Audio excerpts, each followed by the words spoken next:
Unspoiled Network podcast. This is Spoil Me, covering What We Do in the Shadows, Season 4, Episode 2, The Lamp. In this episode, Nandor has some secret treasures, one of which is a lamp that he didn't know for these many centuries had a genie in it. Genuinely surprised by this. I would have thought this would be something he'd have figured out by now. When am I going to learn these vampires are dodo birds? Welcome to Spoil Me.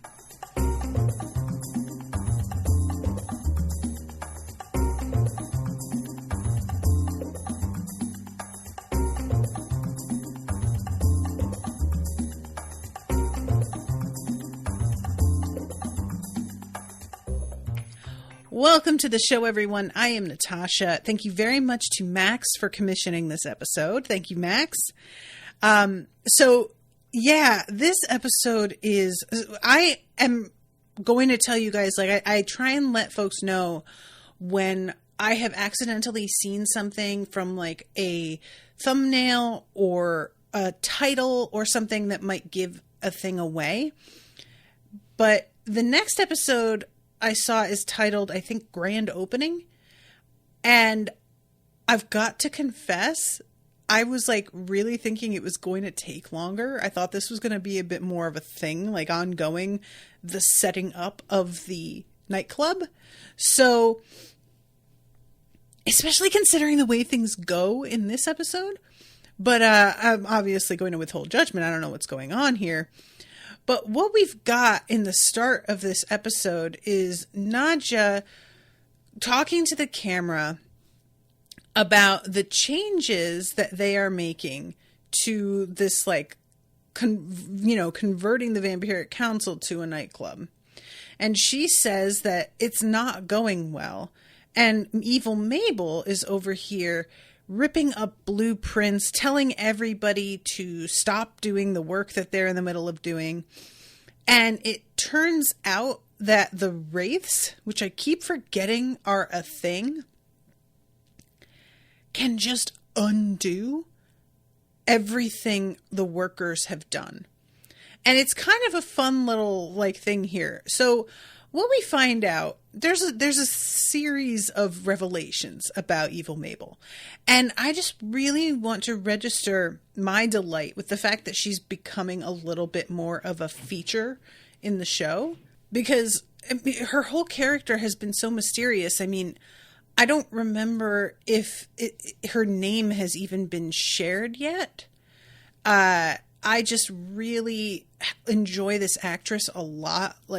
Every role I've ever seen her play has been delightful and very off the wall. She does it in such a subtle way sometimes, even when the character is not subtle. She'll just add these little, physical sort of tics, I don't know. I just really enjoy what she does. So there's a bunch of stuff that winds up coming out in the therapy session. I hesitate to call it that, but I guess that's what we'll go with Laszlo. But yeah, she's insisting that absolutely everything stays the same. Nothing gets moved.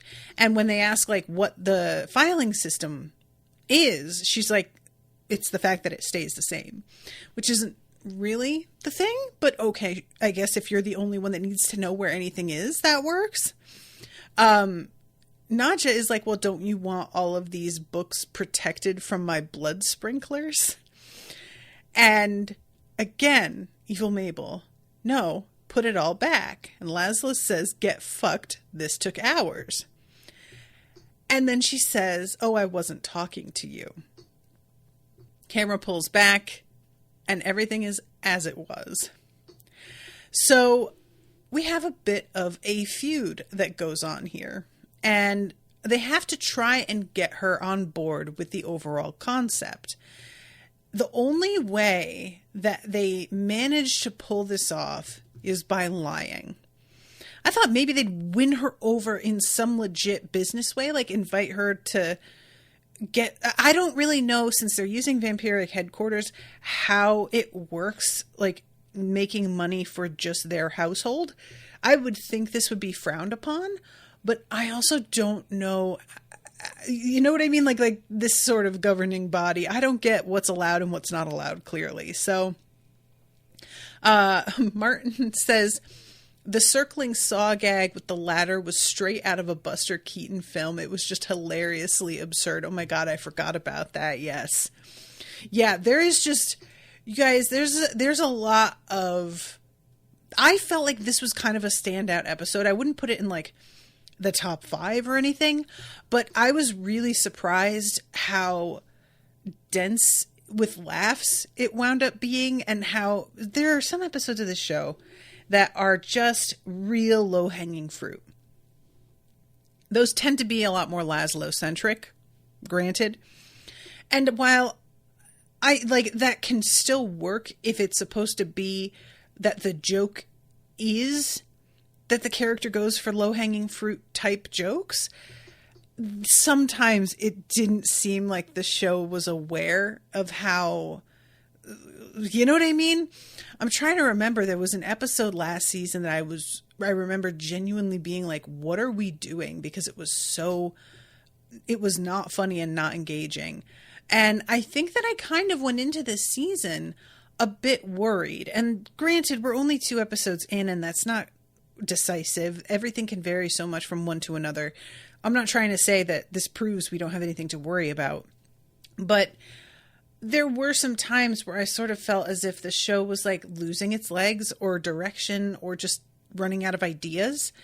And I thought this episode got into some really fun questions. So Nandor, who is still attempting to find a wife, we get to see him talking to a random woman at a dog park. And it turns out, first of all, I don't know how things used to work, but Nandor thinks that he needs to have a dowry, which isn't how dowries really work, usually. But granted, okay, sure. And also, it doesn't seem as if he really gives a shit as long as he finds the person, like, moderately attractive, who they are. Which is what's sort of puzzling later with how picky he winds up being with all of the folks that he used to be married to. He is decidedly unpicky. And then all of a sudden it turns out, when he can be choosy and has this big menu in front of him, he will find fault with the silliest shit. So this woman that he's talking to and asking her to marry him, I really liked her acting. She doesn't really get almost any lines. I think the only thing she asks is like which dog was his, and he says that he's just here to talk to her and he doesn't have a dog, which is the sort of thing that if a guy were actually charming and felt like non-threatening, might seem like a romantic line, but I really can't think of a guy who could pull that off. I am truly like, I don't think that's a good way to go.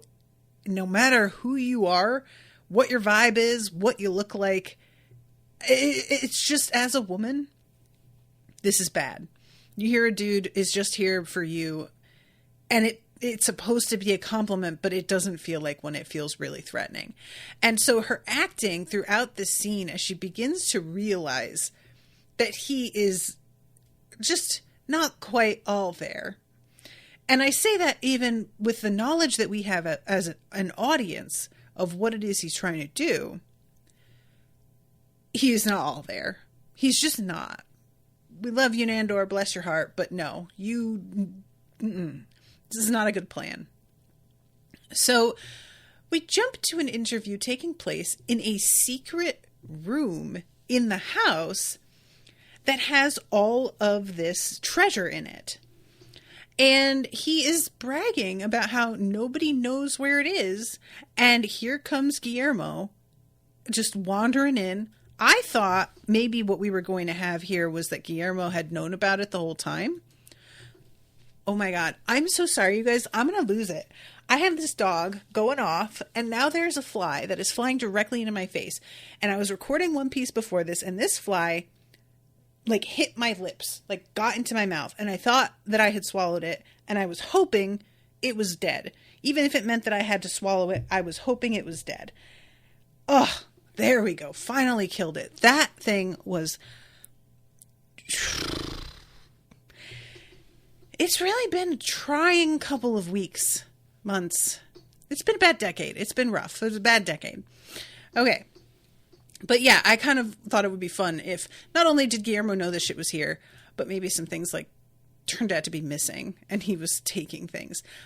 It would be wildly out of character were Guillermo to do that, but I just liked the idea of it because anytime that I can like get him to have a moment where he's like getting a bit of his own back, I want to take advantage of it. So yeah, it turns out that there is a lamp in the midst of this that looks very much like a genie lamp. And Nandor keeps like assuring Guillermo, oh, it's not. Trust me. I've tried rubbing it 1,000,000 times. Nothing ever happens. And Guillermo is like, well, have you tried rubbing it counterclockwise? Because he always rubs it clockwise. And I think Nandor tries to say, like, of course I have. Or maybe he doesn't. Whatever it is, he goes for it in the moment. And then all of a sudden, the whole house begins to shake. And I really, like, guys, tell me I'm not alone in this. I'm just going to be real with you all because I think we all probably do this to some degree. How much time do you guys spend fantasizing about what if I had a genie and had 3 wishes? Just to, you know, I'll do this sometimes like if I suddenly got $1 million, what would I do with it? And I will genuinely like plan it out. I'll think about all my credit card debt, my student loan debt. Then I'll think about friends of mine that I know need money like really badly for whatever emergency. And I will just like parcel out this imaginary $1 million with total precision and real care as if this is like actual money. And it's just nothing. It's nonsense. There's no point. But my brain like finds it soothing to imagine it. And I do this also with a genie.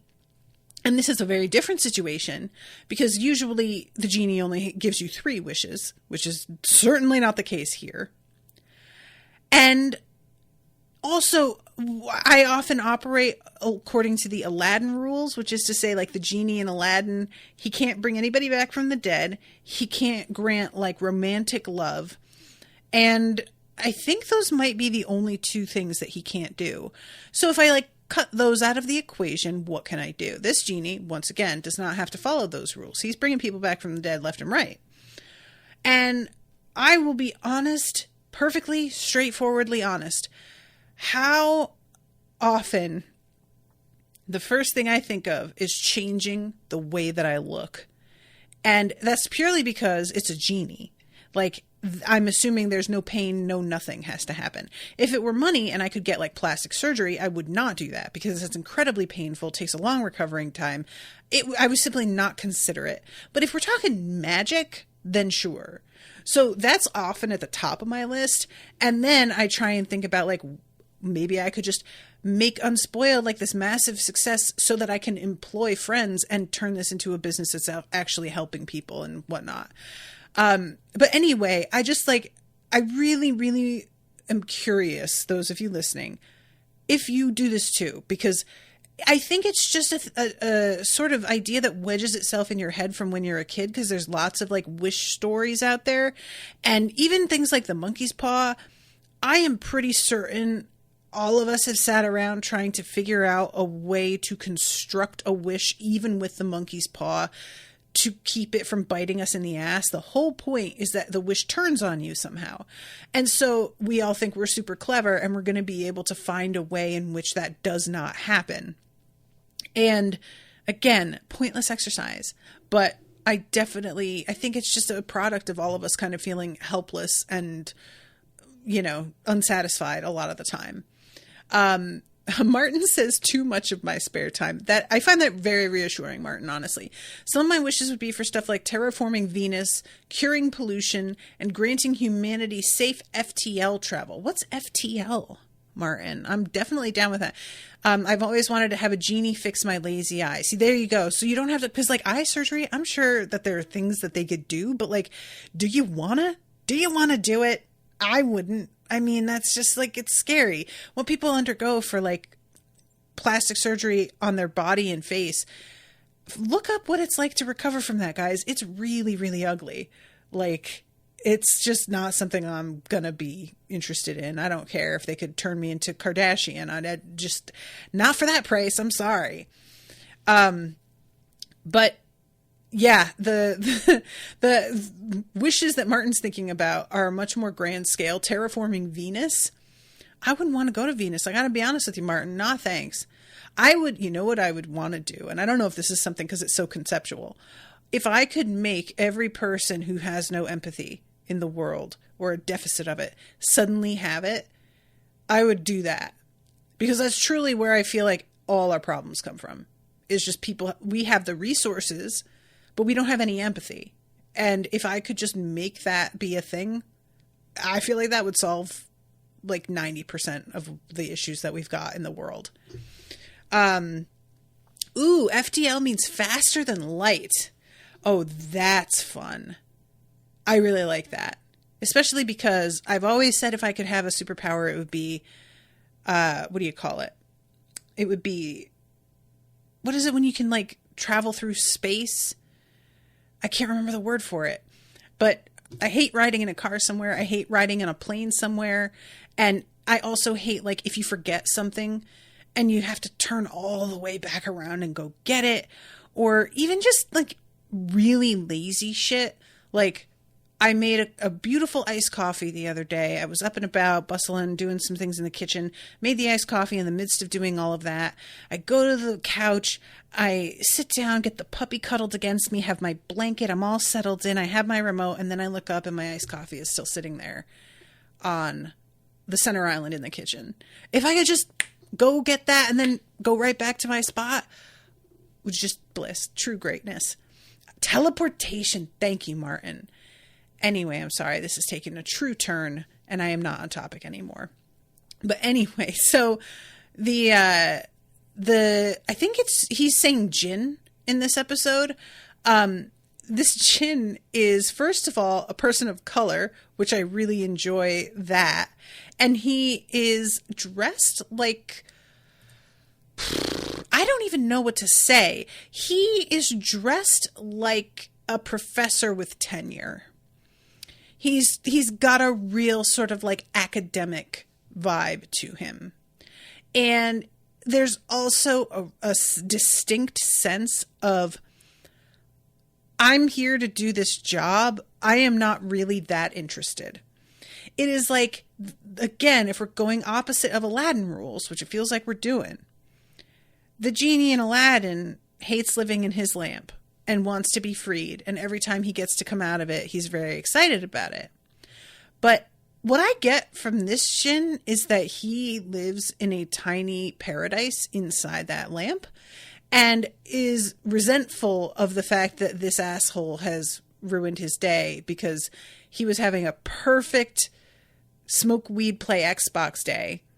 And then this asshole just like came banging on his roof and he had to go and do work. Like he got called in, you know? So anyway, he's an academic who got called into work unexpectedly. And I will say this too. He fine. This does not matter. I just wanted to mention it. He cute. And the whole look, glasses, facial hair, the whole energy of him, I like him. I would not be mad if he stuck around for a while longer. I believe by the end of this episode, Nandor has used up all of his wishes. I may be wrong, but I'm pretty sure. So I also enjoy how much he argues. Like Nandor is trying to get something from him and he is trying to explain like, that's not really a good ask. Like you might want to change the way this is working. Or if Nandor's like, well, what about the guys? I think he had a mustache. He points out like, well, 3 of them had a mustache. I need you to be more specific here. And then also clarifies, like at one point, he says something like, do you wish me to answer your question? And Nandor says, yes, I do. And he's then counting that as one used up wish, which is very, very tricky. However, a little bit later, when Nandor is like, he says that he wants something, the djinn then clarifies, is this your wish? And doesn't like go for it and then cackle about how, oh, well, you didn't say not to do it, you know? So he says, I want you to bring back to life all 37 of my dead wives. And the djinn clicks his pen. He's got a little notebook and pen. And he clicks the pen, and then all of a sudden you can hear this babble out in the main room of the house. And he goes out there, and there are all these people in different costumes. It's pretty fun. And they're speaking in another language. I'm not sure which language it is that they're supposed to be speaking. If it's like a language that's like exists today, or if it's supposed to be like an ancient language that what we've got today is like a version of it, you know? But all of these people are just reacting totally differently to, like, there's some of them that have a sort of indulgent expression. Some of them are pissed. And all of them seem to be very unaware that they were dead and that time has, like, moved forward without them. They're in the house, but they aren't seemingly really aware of any of their surroundings or noticing electric light or, you know what I'm saying? I was sort of thinking that might be a thing, but that's like not the focus at all here. It's solely on who they are as people compared to what Nandor wanted. And I deeply love the expression that Guillermo keeps giving the camera, because he is not here for this stupid ass idea. He really doesn't like it. And I'm starting to think, you know, he has an interview at one point with the camera where he's saying, you might think that I'd be jealous, but I swear I'm not. And I believed him in that moment, but I'm starting to wonder if maybe somebody who was like used to be with Nandor when he was alive might be an exception to that, because they have like a long-standing relationship. Whereas if it were somebody that he just met at a dog park, for example, Guillermo would have seniority over them, and there's a certain feeling of stability that comes with that. But if it's somebody else, you know, that has had a relationship with him longer, maybe that's going to be more of a problem. Martin says they're speaking Farsi. Okay, cool. So the whole thing here, I'm going to go through it as we get to those scenes, because the show bounces around from POV to POV pretty heavily. So I'm going to come back to it. But what we get is a series of like moments where Guillermo, Nandor is extremely shitty about what he is demanding from a partner. Basically, everything he keeps citing as a plus is the fact that they're very flattering to him, the fact that they don't win in fights against him, that they don't argue with him or bore him with too many stories. There's one girl that he like really likes, but he says that because she's so much smarter than him, he wants to cross her off the list, and Guillermo gives the camera like a real look.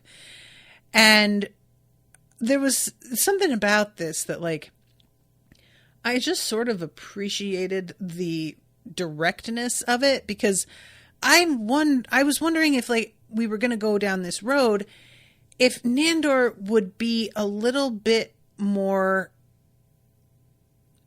self-aware isn't quite the word. I was wondering if Nandor would sort of recognize that what he was feeling was he was being threatened by this woman's intelligence, but he wouldn't be able to put a name to it. And he would just be like, there's something about her that I don't feel very comfortable. And it would all be subtext. But instead we're getting straight up text, and he's just saying, but she's so much smarter than me. And I have to be real with you guys. As much as that is like a gross attitude to have, no doubt, I really appreciate it just being said with words, because so many dudes actually feel this way about women they're dating, and they don't want to admit it in words. They think they want a woman who can keep up. And there are some guys who are very drawn to a woman who is brilliant and smarter than them. But there are a lot of guys out there who cannot handle it at all. And when it happens, they don't seem to really pick up on what it is that's bothering them. And a lot of times you'll get weird, vague answers about how she's a know-it-all or she's bossy, or it just feels like I'm not bringing anything to the table. Just a general sense of like inadequacy that is, if you really boil it down to its components, it is, she doesn't need you because she's smarter than you and doing just fine. Which is part of why there's like that whole gross movement about dudes wanting very young women. And you can tell me it's about looks only all you want, but it's not. Sure, looks certainly play a part. These young women are beautiful. But what they really don't want are women who know what standards to have for a partner. They want women who just don't know any better, who are inexperienced and don't see red flags waving because they've never encountered a person like this before. And I just won't demand better because they don't think they can. And older women have fucking had it and aren't interested in putting up with horseshit anymore. So they are often called bitter by these men. We don't want to date older women because they're so bitter. Because of you. You embittered us. It's your fault. And it's because y'all came after us like you're doing with these girls when we were way too young for you. And we saw the light eventually and realized what it was you were fucking doing. And now we know. And this is why y'all are going after the youngsters. They haven't gone through it yet. They're about to. So anyway, this whole thing with him, there's just, I know the behavior itself should not be applauded, but I do just appreciate it being fucking acknowledged and said with words. It's just that simple. Versus Laszlo, who loves that Nadja's smarter than him. I don't know that he would admit she was smarter than him in words, but I think he knows she is, and I think that is what draws him to her. I think he likes that. Martin says, part of why I love this show so much is that 99% of the time the vampires have no filter. It's just darkly hilarious. Yes, agree. Okay, let's jump back into what's going on with Nadja and Evil Mabel. If I can, Hulu. This is why I hate covering shows that are only on Hulu, because their player is very bad for jumping back and forth on tabs while I'm recording. They just hate like pausing and going away and coming back. They always give me a black screen and I have to refresh. So anyway, we have all of these human workers in the background of both Mabel and Nadja's like talking head moments. And Mabel is trying to be like, I warned Nadja that it was not safe for her workers here, and she just won't listen. And she's looking at the camera with this real sort of innocent air. And like, it's tragic, really, that she doesn't get it. But then you see in the background what Martin was mentioning, a saw sawing through the floor around a ladder in the background, and the ladder and the dude on it just go down through the floor. And so, she's trying to act like, well, it's just, this is an old place and things are creaky and it's gonna, no, she's got her wraiths killing these guys on purpose. So this is when Nadja decides she's going to straight up lie. I overheard them saying when I was working in England at the Supreme Vampiric Council, Mabel wants to know if they were talking about her dedicated work. No. Well, okay, I'll tell you. Some of them were definitely saying they think this branch is very much stuck in time, and that the real estate would probably be more valuable if they leased it to a CVS pharmacy.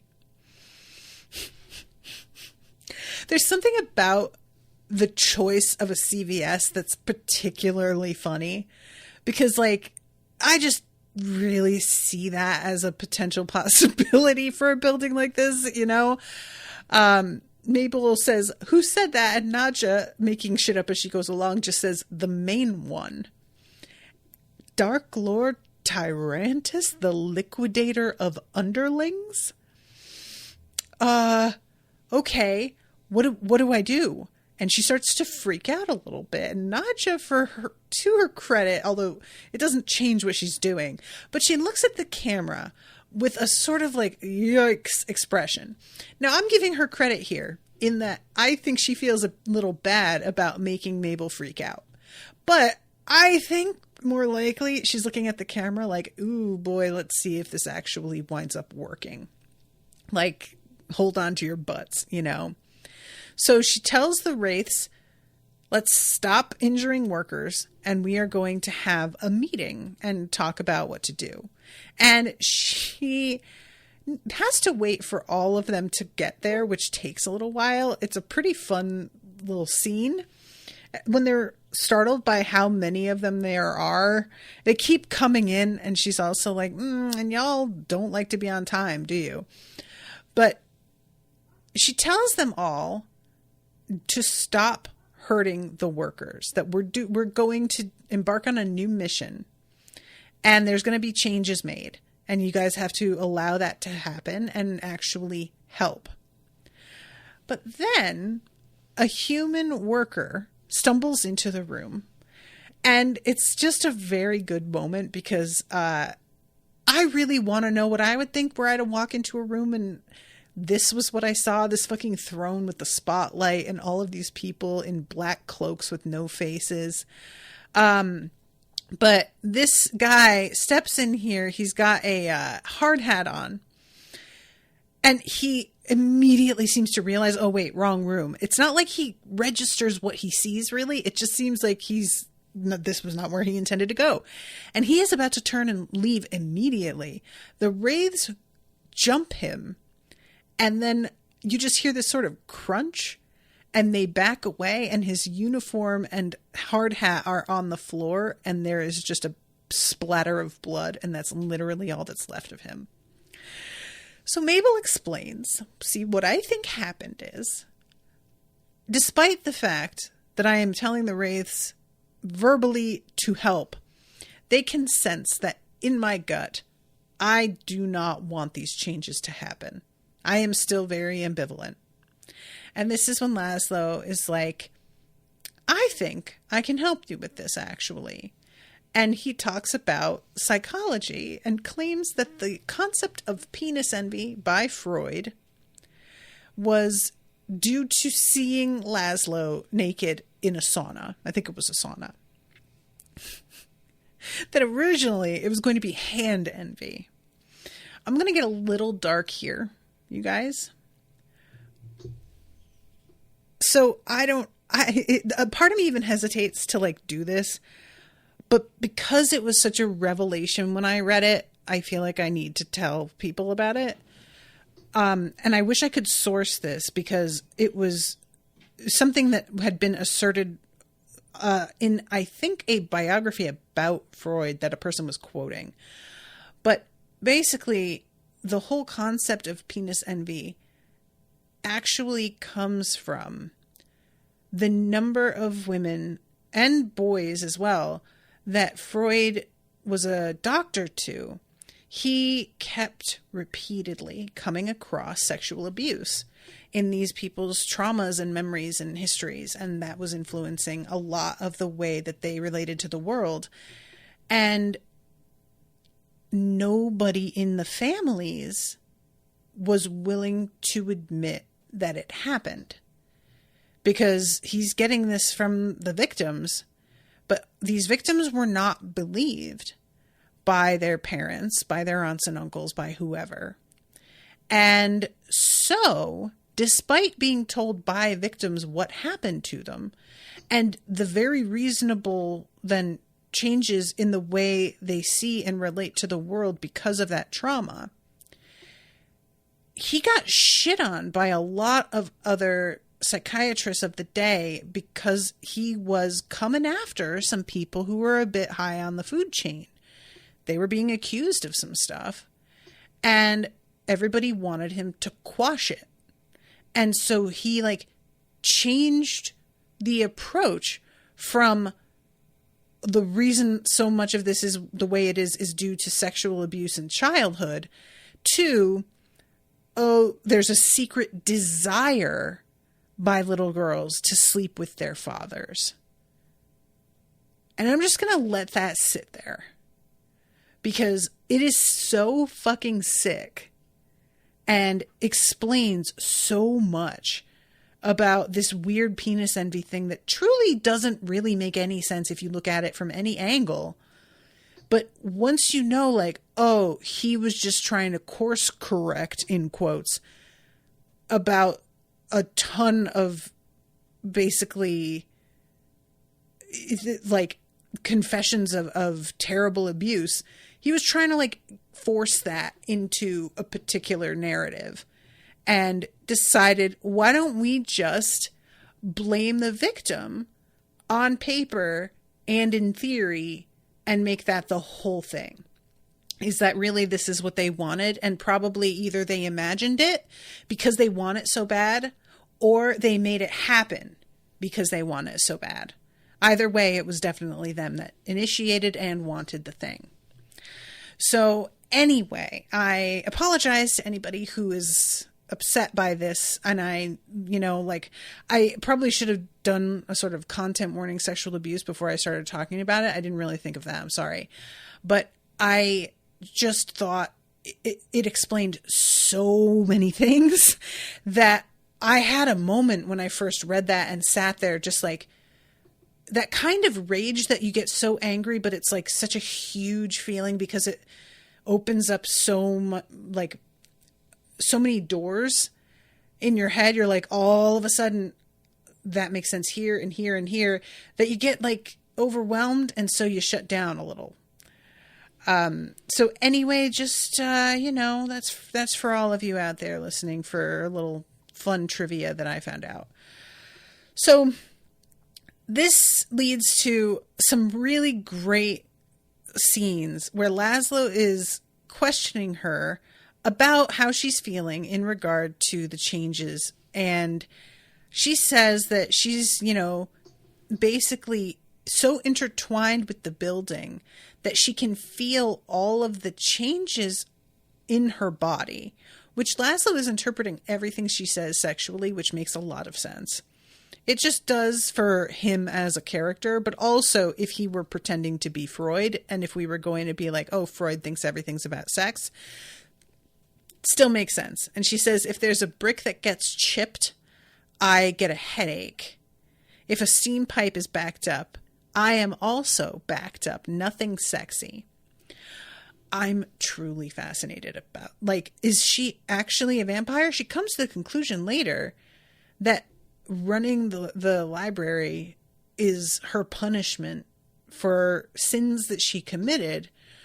And I'm starting to be like, is it, or are you a personification of this building? Like, maybe you're not a vampire in the way that they are,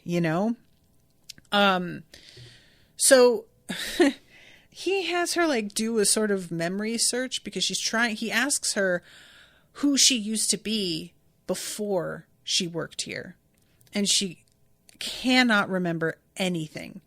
So he's like, okay, we'll do a little exercise where you're like going down a hallway and you go into a room, and when we open one of the boxes, what's inside? Smaller boxes. And each one has a label on it. What does the label say? Contents. Even smaller boxes. You guys, that fucking cracked me up so bad. It's such a stupid joke, but I truly laughed so hard. So Laszlo is getting quite impatient with this at this point.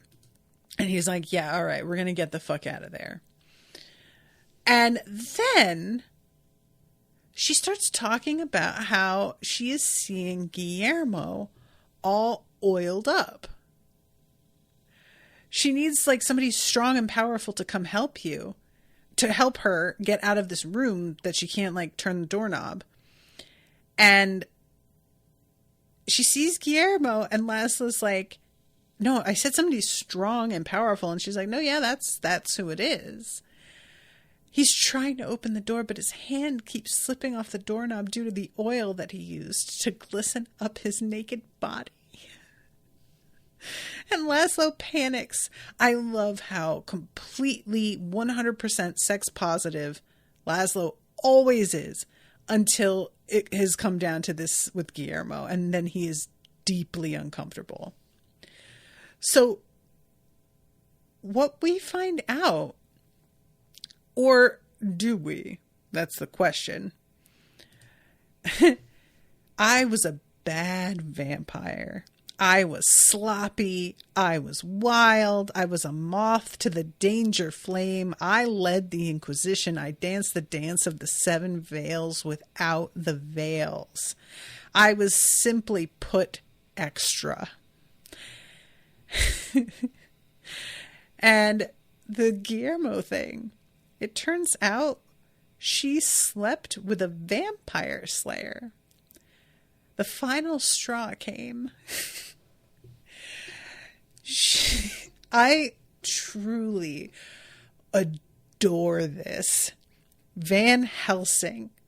She's just like, I knew it was wrong, but that was like part of it. You know, the danger, the depravity of the whole thing. And I honestly, this actress, I have said I love her work. The thing that she does so well to me is bring an uncomfortable note to anything, and oftentimes that can be very sexual, either overtly or subtly. And everything she does, like when she is Mabel in Gravity Falls, she is very creepy sometimes because she is so boy crazy. And so I feel like she does that excellently, and we get to see a lot of that showcased here. I really, really enjoyed it. And it makes so much sense too. I don't know how many of you remember, but she was like up in Guillermo's business when they came to the Vampiric Council the first time, and I couldn't credit it. I was like, why is she into him? Everybody else just sort of ignores the familiars and doesn't treat them with any respect or even acknowledge them usually. And she was not like that. And I was really like, what are we doing here? And that means they've been really planning this for a bit. So yeah, what Laszlo does is he goes and tries to convince Guillermo that he needs to seduce evil Mabel to get her to warm up to the concept of the vampire nightclub and like to get things to turn the corner. And he bargains and says, I will do this for you if you agree to let me be the accountant for the nightclub. And Nadja wants to know why. And he's like, why not? That's all the reason he'll give. And I'm not sure what to think about it. Like, is he gonna embezzle? It doesn't sound like him. If anything, I feel like he would be turning in people who were embezzling were he on the job. But why? Why does he want this?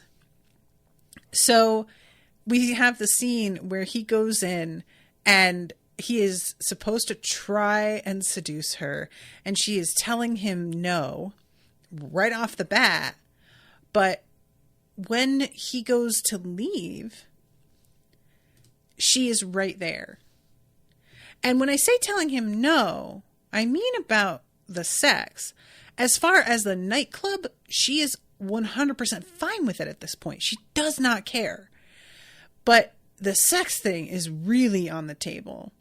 And she's just like, yeah, we can't give in. And pretends to let him leave repeatedly and then just keeps blocking his way out and talking about how everything that she is feeling for him is just her kind of longing for the days that she left behind where she was misbehaving, and it's just a sort of memory of all of that. And she's like stroking him really slowly with the like creepy voice that she's got. Oh my God. She's so creepy. I love her so much. Yeah. Now I'm going to go and you're going to stay. Bye. Again, can you find it in your heart to just be friends with me? Sure. I could use a friend. And he goes to high five, and all of a sudden she's got a sledgehammer in her hand, and she's like, you know what? Let's fucking do this. Let's make the vampire nightclub. And she begins to go around to every single like pillar in the room that has a beautiful, actually intricate hanging lamp, and break all of the pillars down. And it's a very fun scene because as she's doing this, and it truly does seem like she's had some sort of weird breakthrough in a way. I think it's more like this is all the pent up aggression that she's feeling for wanting to fuck Guillermo, and she's trying not to. So she's just taking it out. There is the in the foreground, Laszlo and Nadja talking about how much better she's doing now as she cackles and breaks things. And it was a very good juxtaposition. I liked it a lot. So, all right, let's talk about everything with Nandor, because I'll really quickly say very little Colin Robinson in this episode. There's just one moment where one of Nandor's wives complains about being stuck with this kid and that he's extremely exhausting, which apparently is still an energy vampire, so that's good to know. But yeah, we have a series of like very short vignettes of Nandor with various people. I like that some of his wives were men. And he is trying to remember out of all of them, which was the one that he actually loved, because he remembers there being one. And none of the people as we go along are the one. So he sends them into the room with the djinn, who he says, oh, he's got a gold coin to give you.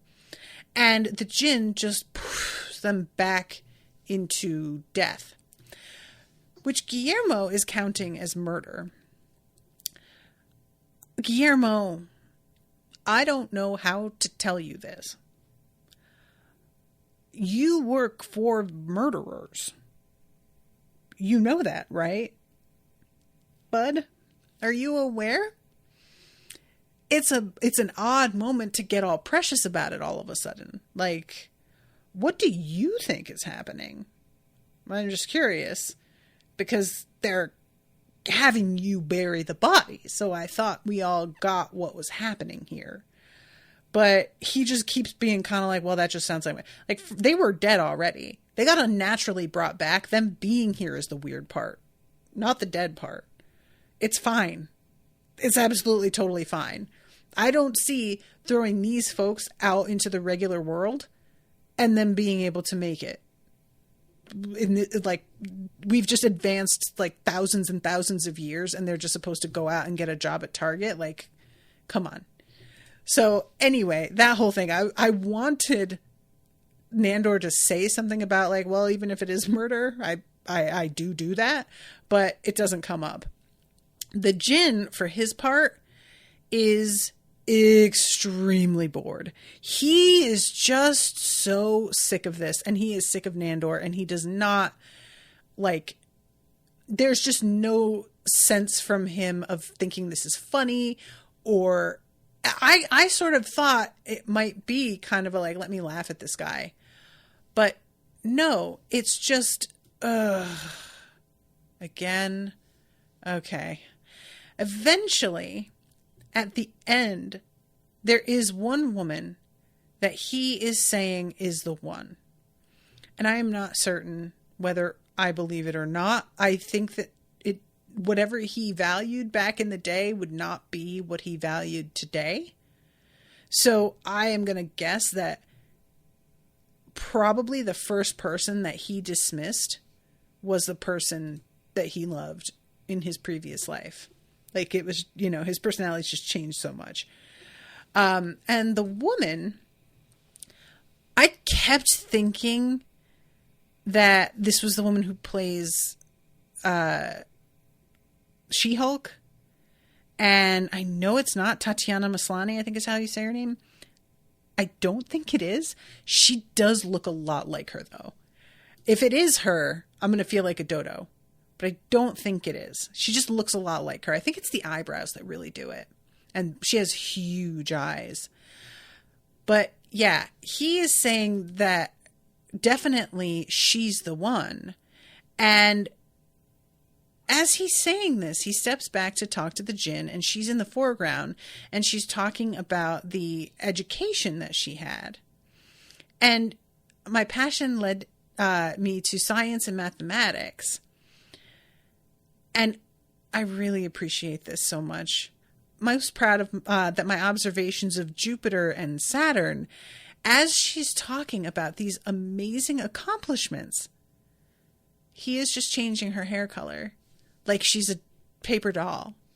And she keeps using up all these wishes from the djinn because he's just having him switch her hair color around and around and then putting it back to how it was.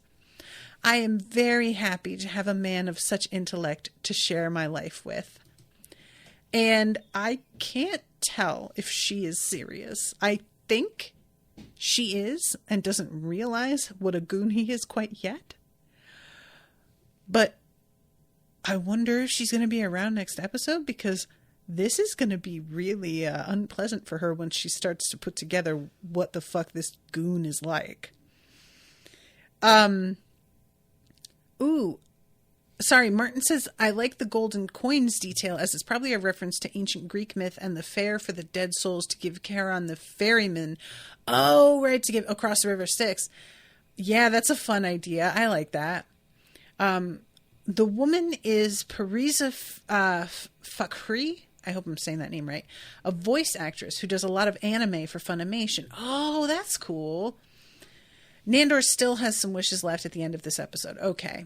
Because he used one wish to bring everybody back. Is every time the djinn kills them again also a wish? I couldn't remember if that counted or if that was kind of part of the package deal. Because does he operate with like package deals? I don't know how that goes. But, you know. Anyway, I'm really, really curious though, like, if it does turn out that she isn't what he was looking for, will he try and kill her, or is he gonna like sort of grow attached enough that he lets her decide to go out and live her life? And is she like, I just, is she going to be much of a plot point or not? Because this show can be very surprising. I'll think I know what direction we're going with something, and then they just don't do that. And it gets brought up again like 8 episodes later. But then there are times where I think, oh, probably this was just like a situation of the week. And it turns out to be like the whole season, you know? So I just don't know which direction we're going in with this at all. Oh my God. Martin says he might turn her into a vampire. Hi, Martin. How did I not think of that? Oh my God. It literally didn't cross my mind that he might consider turning her into a vampire. I feel like a real fucking noob. Good God. Oh my God. I'm so embarrassed. Anyway. All right. I'm going to wrap this up, but thank you again so much, Max, for commissioning this episode. I really appreciate you. And until next time, toodaloo, motherfuckers.